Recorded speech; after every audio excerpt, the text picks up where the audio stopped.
Hi hello ನಮಸ್ತೆ welcome to media ಕೃಷಿ. ನೀವು ನೋಡ್ತಾ ಇರ್ಬೋದು ಸ್ಪ್ರೇ ಮಾಡ್ತಾ ಇರೋದನ್ನ. ಇಲ್ಲಿ ಮೆಕ್ಕೆಜೋಳಕ್ಕೆ ಔಷಧಿನ ಸ್ಪ್ರೇ ಮಾಡ್ತಾ ಇದ್ದೀವಿ. ಯಾಕೆ ಅಂತ ಅಂದರೆ ಬಿಳಿ ಸುಳಿ ರೋಗ ಇವಾಗ ಮೆಕ್ಕೆಜೋಳದಲ್ಲಿ ಎಲ್ಲ ಕಡೆ ಬರ್ತಾ ಇರೋದು ಕಾಮನ್ ಆಗಿದೆ. ಮತ್ತು ಇದು ರೈತರಿಗೆ ದೊಡ್ಡ ತಲೆನೋವು ಕೂಡ ಈ ಬಾರಿ ಅಂತೂ ಜಾಸ್ತಿನೇ ಆಗಿದೆ. ಇದು ನಾವು ತರೋವಂಥ ಜೋಳದ ಮಿಸ್ಟೇಕೋ ಅಥವಾ ಮಣ್ಣಿನ ಮಿಸ್ಟೇಕೋ ಏನೋ ಗೊತ್ತಿಲ್ಲ, ಆದರೆ ಹರಡ್ತಾ ಇರೋದಂತೂ ತುಂಬಾ ಜಾಸ್ತಿ ಆಗಿದೆ. ನಮ್ಮನೆ ಜೋಳದಲ್ಲೂ ಕೂಡ ಜಾಸ್ತಿ ಏನಿಲ್ಲ, ಎಲ್ಲೋ ಒಂದೊಂದು ಬಂದಿತ್ತು. ಹಾಗಾಗಿ ಇದು ಜಾಸ್ತಿ ಹರಡಬಾರ್ದು ಅನ್ನೋ ಕಾರಣಕ್ಕೆ ಔಷಧಿನ ಸ್ಪ್ರೇ ಮಾಡ್ತಾ ಇದ್ದೀವಿ. ಇದು ಎಲ್ಲ ಭಾಗದಲ್ಲೂ ಕೂಡ ಜಾಸ್ತಿ ಆಗಿದೆ. ಅಂದರೆ ನಮ್ಮ ಹಾಸನ ಜಿಲ್ಲೆ ಹಾಸನಲ್ಲೂ ಆಗಿದೆ, ಮತ್ತು ಬೇಲೂರಲ್ಲಾಗಿದೆ, ಹಳೇಬೀಡು, ಆಲೂರು, ಅರ್ಕಲ್ಗೂಡು ಈ ಭಾಗಗಳಲ್ಲೆಲ್ಲ ಎಲ್ಲೆಲ್ಲಿ ಜೋಳನ ಹೆಚ್ಚಾಗಿ ಬೆಳೀತಾ ಇದ್ದಾರೋ ಅಲ್ಲೆಲ್ಲದೂ ಕೂಡ ಆಗಿದೆ. ಇದು ಏನಕ್ಕಾಗುತ್ತೆ ಅಂತ ಅಂದರೆ ಇದು ಜೋಳದ ಬೇರನ್ನೇ, ಆ ಗಿಡದ ಬೇರಿರುತ್ತಲ್ಲ, ಬೇರನ್ನೇ ತಿನ್ನೋ ಅಂಥದ್ದು, ಹುಳ ತಿನ್ನುತ್ತೆ. ಅದಕ್ಕೇ ನಾವು ಬಿಳಿ ಸುಳಿ ರೋಗ ಅಂತ ಹೇಳಿ ಕರೆಯೋವಂಥದ್ದು.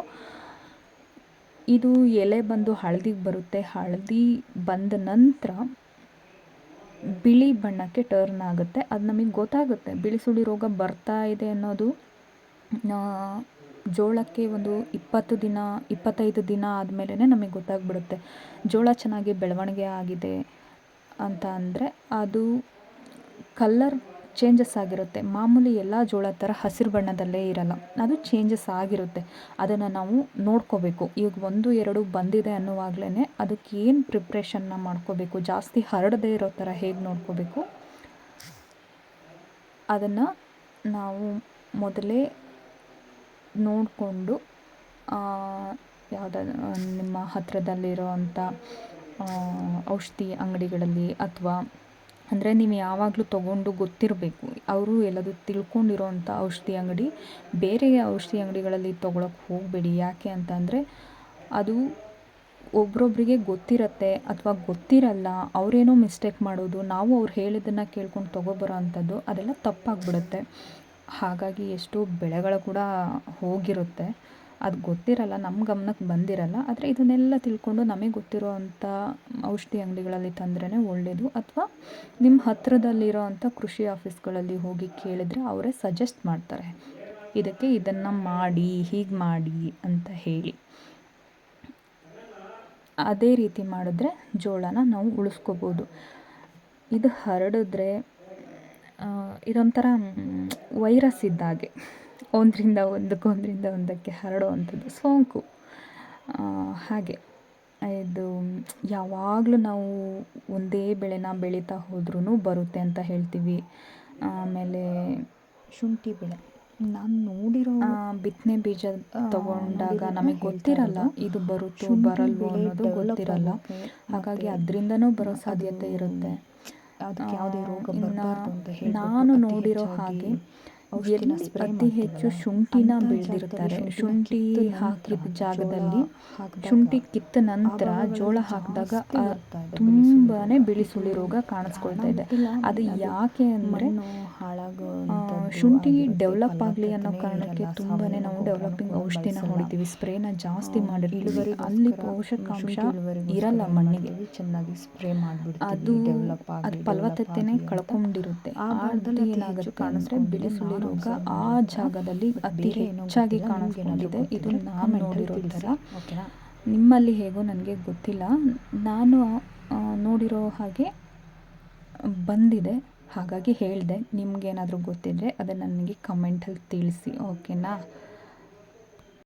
ಮತ್ತು ಈ ರೋಗ ಬಂದಿದೆ, ಇಷ್ಟೊಂದು ಜಾಸ್ತಿ ಬಂದಿದೆ ಅಂತ ಏನು ಗಾಬರಿ ಆಗೋದೇನೂ ಇಲ್ಲ. ಅಂದರೆ ಎಲ್ಲ ರೈತರಿಗೂ ಸಾಮಾನ್ಯವಾಗಿ ಅವ್ರ ಬೆಳೆಗೆ ಬಂದಾಗ ಗಾಬರಿ ಆಗೋದು ಹೌದು.